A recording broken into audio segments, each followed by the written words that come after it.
आपके या उसके पक्षधर नहीं है, कानून सजा मिलनी चाहिए।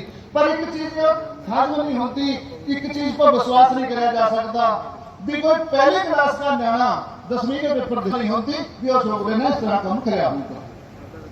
तो पहले बात ऐसी है, इंसाफ लेना एक मूर्खता की यही बात है कि सरकार की जो मंशा है वो ठीक नहीं है। प्रशासन उसमें हमारी पीड़ा, हमारे दर्द को नहीं समझ रहा है। तो यहाँ से ना जाए। बहुत बहुत धन्यवाद। वो जल्दी आए ताकि अपनी बात रख सके। तो पंचायत और जो कमेटी है वो अपना निर्णय लेकर अपना फैसला और क्या प्रोग्राम है वो पंचायत अपना बताएगी। ये प्रशासन से अनुरोध है। पार्टी की जो विचारधारा है और पार्टी से संबंधित सहयोग के जो भी उनके विचारधारा है वो आपसे साझा करें। आज भाई हरविलास रज्जू माजरा जी को न्याय, उस परिवार को न्याय दिलाने के लिए महापंचायत में पहुंचे। कमेटी मेरे साथ हरियाणा के प्रभारी भाई विशाल गुर्जर जी, चेयरमैन जिला परिषद कर्नल सिंह नगला जी। आज आपके बीच में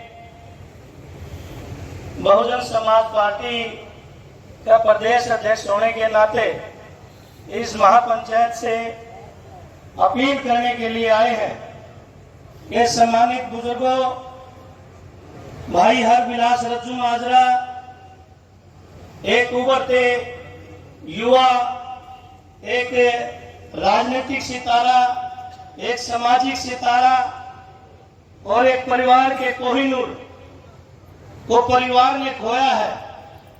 लेकिन मेरा मानना है कि हमारा भी ये परिवार का सदस्य था। पूछना चाहता हूं कि हम यहाँ प्रशासन के खिलाफ बैठे हैं। प्रशासन की नकेल किसके हाथ में है? प्रशासन सरकार के अधीन है। और मैं इस मर्डर को, इस हत्या को कोई बिजनेसी हत्या नहीं मान रहा, मैं इसको पॉलिटिकली मर्डर मान रहा हूं। एक उभरते हुए सितारा को यहाँ पर रोकने का काम किया है।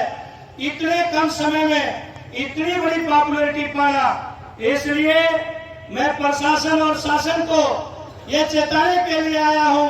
आदरणीय नायब सैनी जी, आज आपकी ट्रिपल इंजन की सरकार है, आपका क्षेत्र है, आपकी विधानसभा है। एक कोहिनूर को दिन दहाड़े इस इतने शांति प्रिय एरिया में, मैं इस एरिया को भी सलूट करता हूं कि इतने लंबे समय के बाद भी ये शांति प्रिय ढंग से अपनी मांग रख रहा है। लेकिन निकम्मी सरकार और यहाँ का निकम्मा प्रशासन उसके कान में जो नहीं रिंग रही। आप लोग विदाउट पॉलिटिकल पार्टी के इस आंदोलन को चला रहे हैं। बहुजन समाज पार्टी आपका तन मन धन से जिस तरह का सहयोग चाहते हो हम देने के लिए तैयार हैं। लेकिन मेरे पिता तुल्य बुजुर्गों, नौजवान साथियों, 3 महीने हो चुके हैं। इस परिवार को न्याय दिलाने के लिए हमें सत्ता और प्रशासन से भिड़ना ही पड़ेगा। उसके लिए बहुजन समाज पार्टी की राष्ट्रीय अध्यक्षा आदरणीय बहन कुमारी मायावती जी ने डंके की चोट पे हमें कह करके भेजा है कि आप समाज की कमेटी की राय मानिए।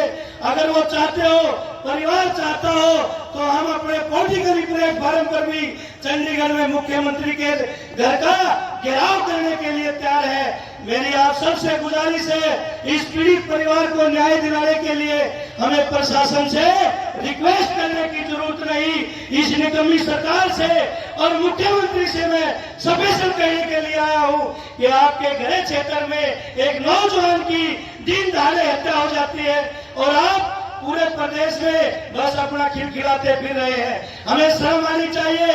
उत्तर प्रदेश में 2 महीने में हमें सरकार बनाने का मौका मिला। 1,45,000 गुंडों को आदरणीय बहन कुमारी मायावती जी ने जेल में डालने का काम किया। और जब दोबारा सरकार आई तो वहां के गुंडे वो उत्तर प्रदेश छोड़ करके नेपाल चले गए थे। इसलिए सम्मानित बुजुर्गों, कमेटी के साथियों, आपसे गुजारिश है कि आज यहाँ जो फैसला ले वो ऐतिहासिक फैसला हो, आर पार का फैसला हो। बहुजन समाज पार्टी आपके साथ खड़ी है और फिर कहता हूँ, ये इस परिवार का नहीं, ये बहुजन समाज पार्टी के भी परिवार का सदस्य था। मेरा भी एक भाई था, मैंने भी अपने भाई भावी विधायक को खोया है, मेरी पार्टी को भी दुख है। पूरे आपसे अपील करता हूं कि इस परिवार को न्याय दिलाने के लिए अब हमें ज्यादा इंतजार नहीं करना चाहिए। आर पार की जंग इन बेईमानों से लड़नी चाहिए। जब जो दोषी लोग हैं वो खुले चैलेंज कर रहे हैं कि इनके पक्ष में कोई आएगा तो उनको गोली मार दी जाएगी। आज बहुजन समाज पार्टी का प्रदेश का अध्यक्ष खुले में कह रहा है उन दोषियों को कि आप में हिम्मत है तो सामने आइए, आपकी गोली खाने के लिए बहुजन समाज पार्टी वो तैयार खड़ी है और आर पार की जंग लड़ने के लिए तैयार है। उन्हें अपील करते हुए कि साथियों, आज कोई ऐतिहासिक फैसला लेकर के आप यहाँ से जाए। आप सबने मुझे सुना, फिर इस परिवार से और इस कमेटी से ये अनुरोध करूंगा कि स्ट्रॉन्ग फैसला ले। धन्यवाद। जय